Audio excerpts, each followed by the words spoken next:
ఎంత శోభస్కరంగా ఉంటాడో, ఎంత అలంకారంతో ఉంటాడో అని మీరు ఆలోచించగానే ఒక్కసారి మీరు ఆ తిరుమల కొండ మీదకెళ్ళి అక్కడ ఎదురుగుండా ఉన్నటువంటి బేడి ఆంజనేయ స్వామి వారి పాదాలకి నమస్కారం చేసి పాతాళ గంగలోకి వెళ్ళి మునక వేసి ఒళ్ళు తుడుచుకుని ఆదివరాహస్వామి గుళ్ళోకి వెడితే ఇలా ఉన్నటువంటి ఆదివరాహస్వామి గుండెల మీద ఇలా ఉన్నటువంటి మహాలక్ష్మీ అమ్మవారు దర్శనమిస్తే ఆదివరాహస్వామికి నమస్కారం చేసి ఆయన దేవాలయం అంతరాలయం చుట్టూ ప్రదక్షిణం చేసి బయటికి వచ్చి ఆనంద నిలయం ఆ వెంకటేశ్వర స్వామి వారి దేవాలయం ముంగిటికి వెళ్ళేసరికి అక్కడ వేసినటువంటి తివాచి, ఆ ఎదురుగుండా గడప దగ్గరున్న గొట్టం, దానికి ఉన్న కన్నాలు, అందులోంచి నీళ్లు, ఆ నీళ్లు మీ పాదాల్ని తమంత తాము కడిగేస్తే వంగి ఎర్రతివాచి కప్పిన గడప ముట్టుకుని అటూ ఇటూ కట్టిన అరటి చెట్లు, శంఖనిధి, పద్మనిధి, మీరు ఆ గడప దాటి ఇలా లోపలికి వెళ్ళి కుడి చేతి వైపు తలెత్తి చూస్తే కింద బొడిపితో ఒక పెద్ద గుణపం వేళ్లాడుతుంటే, ఓ ఇది పెట్టే కదా ఆనాడు అనంతాచార్యుల వారు వెంకటేశ్వర స్వామి వారిని కొట్టారు. అది గడ్డం మీద తగిలితే ఇప్పటికీ చందనం బొట్టు పెట్టుకుని,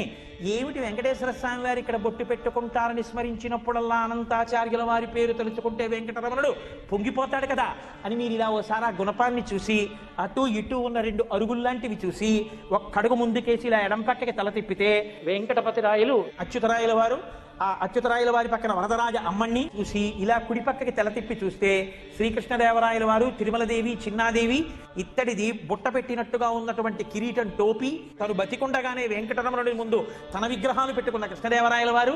అది దాటి కొంచెం 2 అడుగులు ముందుకేసి ఇలా తలెత్తి చూస్తే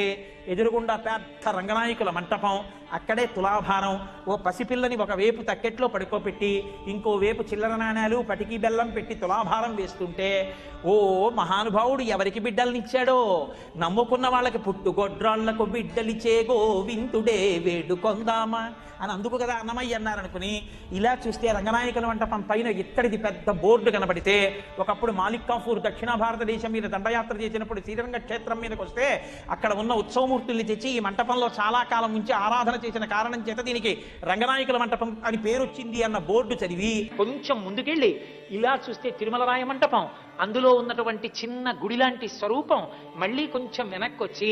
ఆ త్రాసు పక్క నుంచి అలా నడిచి వెడుతుంటే చతురస్రాకారంగా ఉన్నటువంటి ఆ బిళ్ళలలా ఉన్నటువంటి అమరిక, పూర్వం ఆ లోపల వాహనాలు ఉండేవి. ఆ రంగనాయకుల మంటపంలోకి చూస్తూ కుడి పక్కకి తిరిగి అక్కడ కూర్చుని డప్పు కొడుతున్న ఒక వ్యక్తిని చూసి ఇలా తల తిప్పి అక్కడ ఉన్నటువంటి రాజా తోడరమల్, పితాబి, మోహనాంగి ముగ్గురిని చూసి ఎడంచేతి వైపు కళ్యాణ మంటపం, ఆ పెద్ద అరుగు, 2 సింహాసనాలు, కళ్యాణానికి ఉపయోగించేవి, గోడలకి పెట్టబడిన పెద్ద పెద్ద పెడస్టల్ ఫ్యాన్స్, ఇలా కొంచెం ముందుకి నడుస్తుంటే ఆ ఇత్తడి కవాటాలతో కూడుకున్న తడికలు, తెలియక పిల్లలు వాటిని ఇలా గిరికీలు తిప్పుతూ ఇలా తిప్పుతుంటే వస్తున్న చప్పుడు, జాగ్రత్తగా నడవకపోతే కొంచెం ఇరుగ్గా ఉండి ఎడంచేతి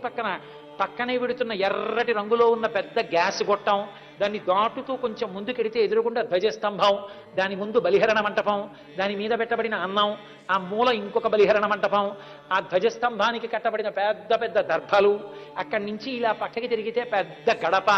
ఆ గడప దాటబోతుంటే ఎడంచేతి పక్కన ఉన్నటువంటి గోడలో ఈ మధ్యనే బయట పెడితే అద్దాల పేటిక లోపల ఉన్నటువంటి హాతీరాం బావాజీ పాచికలాడుతున్న దృశ్యం, ఇలా తలపైకెత్తి చూస్తే ఆ పైన 2 పైకప్పులు విడిపోయి ఆనందలయ విమానానికి సంబంధించినటువంటి ఆ పైకి వచ్చినటువంటి కట్టడం, మహానుభావుడు రంగనాయక స్వామి ఇలా పడుకుని బంగారు మూర్తి గాజుపేటికలో కనపడితే మీరు మెట్టు మించి కిందకి దిగి కొంతమంది వరదరాజస్వామికి చుట్టూ తిరిగి వస్తుంటే కొంతమంది వరదరాజస్వామికి ముందుకు వెళ్ళిపోతుంటే మీరు అలా వెళ్ళి వరదరాజస్వామి వారు ఆకుపచ్చ పట్టుపంచ ఇంత ఎర్రటి బార్డర్తో పంచ కట్టుకుని ఉంటే వరదరాజస్వామికి నమస్కారం చేసి అలా ముందుకెళ్ళి కుడి పక్కకి తిరిగితే తిరగగానే ఓం నమో వెంకటేశాయ అని ఆనంద నిలయంలోంచి వినపడుతుంటే మీరు ఒక్క అడుగు లోపలికేసి ఇలా ఆనంద నిలయం లోపలికి వెళ్ళి ఇలా తలపైకెత్తి చూస్తే మెట్టతామరాకులు ఎలా ఉంటాయో అలా తెల్లటి దీపాల గుత్తులకి ఆకులుండి మధ్యలో దీపాలు వెలుగుతుంటే పెద్ద దీపాల గుత్తు ఒకటి గోళీలతో తయారు చేసిన లాంటిది ఒకటి వేలాడుతుంటే కొంచెం ముందుకెళ్ళి కుడి పక్కకి చూస్తే రెక్కలు విప్పినటువంటి గరుత్మంతుడు కనపడితే ఆయనకు నమస్కారం చేసి మళ్ళీ మీరు ఇలా అభిముఖంగా తిరిగితే ఎదురుగుండా ఒక్కసారి ఆ 2 పక్కలా ఉన్నటువంటి మంటపాల్లోంచి ఇలా జ్యోతులు పట్టుకున్నటువంటి మూర్తులు, ఇది శౌచంతో లోపలికెళ్లాలని మనకి హెచ్చరిక చేస్తున్నటువంటి జయ విజయులు, కొంచెం ఇలా ఎత్తుగా ఉన్నటువంటి ఆ చెక్క మీదకెక్కి ఇలా చూసేటప్పటికీ నల్లటి ముఖం, ఇంతంత ఊర్ధపుండ్రాలు, ఇంతంత కపోలాలు, గడ్డం, గంధపు చుక్క, దాని మీద వజ్రవైఢూర్య ఖచ్చితమైనటువంటి కిరీటం, దాని మించి వ్రేలాడుతున్న తోమాల, కుడి చేతిలో చక్రం, ఎడం చేతిలో శంఖం, అక్కడ వరకు కనపడేటప్పటికే ఒళ్ళు మరిచిపోయి గోవిందా గోవిందా అంటూ లోపలికి ఎడుతుంటే, మీరు ఎడుతున్నారో మిమ్మల్ని తోస్తున్నారో తెలియని స్థితిలో ఇలా దగ్గరికి ఎడితే ఆ తోమాల ఇలా వేలాడి ఇలా పక్కలకి వేలాడుతుంటే స్వామివారి వక్షస్థలంలో ఉభయనాంచారులు, వాళ్ళకి చుట్టబడినటువంటి పూలదండలు, మహానుభావుడు మెడలో వేసినటువంటి పెద్ద పెద్ద సాలగ్రామాల మాలలు, ఆ కడుపు, కొద్దిగా ఇలా వంగినటువంటి నడుము, దానికి పెట్టుకున్నటువంటి బ్రహ్మాండమైన వడ్డానం, దానికి ఉన్నటువంటి దశావతారాలు, అడ్డంగా పెట్టుకున్నటువంటి నందక ఖడ్గం, బలిష్టమైనటువంటి తొడలు, పాదములకు పెట్టుకున్నటువంటి మంజీరములు, అసలు లోకంలో ఎక్కడా లేని రీతిలో మోకాళ్ళకి పాదాలకి మధ్యలో ఇలా ఏటవాలుగా కట్టెవంకి పెట్టుకున్నట్టుగా పెట్టుకోబడినటువంటి మంజీరములు, ఇంతంతలా అవున బంగారంతో చేయబడి గుత్తులతో ఆ చేయబడిన గజ్జెలతో ఉన్నటువంటి ఆ అందెలతో ఉన్న స్వామి వెలిగిపోతున్న కుడి చెయ్యి ఇలా చూపిస్తుంటే, ఆ మకర కుండలాలు ఆ చెవుల్ని ఇలా కప్పి ఉంటే ప్రకాశవంతంగా వెలిగిపోతుంటే, ఆ లలాట భాగం కనపడుతుంటే, ఆ చేతి వంక చూస్తే, మణుల చేత పొదగబడిన ఆ చేతిని చూసి, ఇందరికీ అభయమ్ములిచ్చు చేయి కందువకు మంచి బంగారు చేయి అని ఆ చేతి వంక చూసి, ఎవరు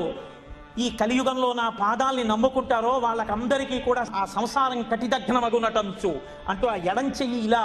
నడుం మీద పెట్టుకుని, పాదాల మీద పెట్టిన వెండి రేకులు, దాని మీద అర్చన చేయబడినటువంటి తులసిపత్రి ఒక్కసారి చూసి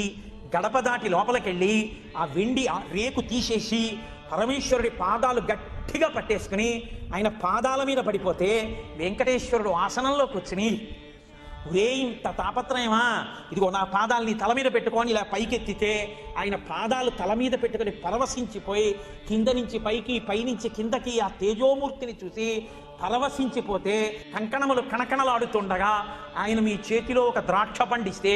ద్రాక్ష పండు కళ్ళకద్దుకుని నోట్లోకి వేసుకుని అలా మత్తెక్కిపోయిన ఆయన అందాన్నంతటినీ మీరు ఆస్వాదించేసి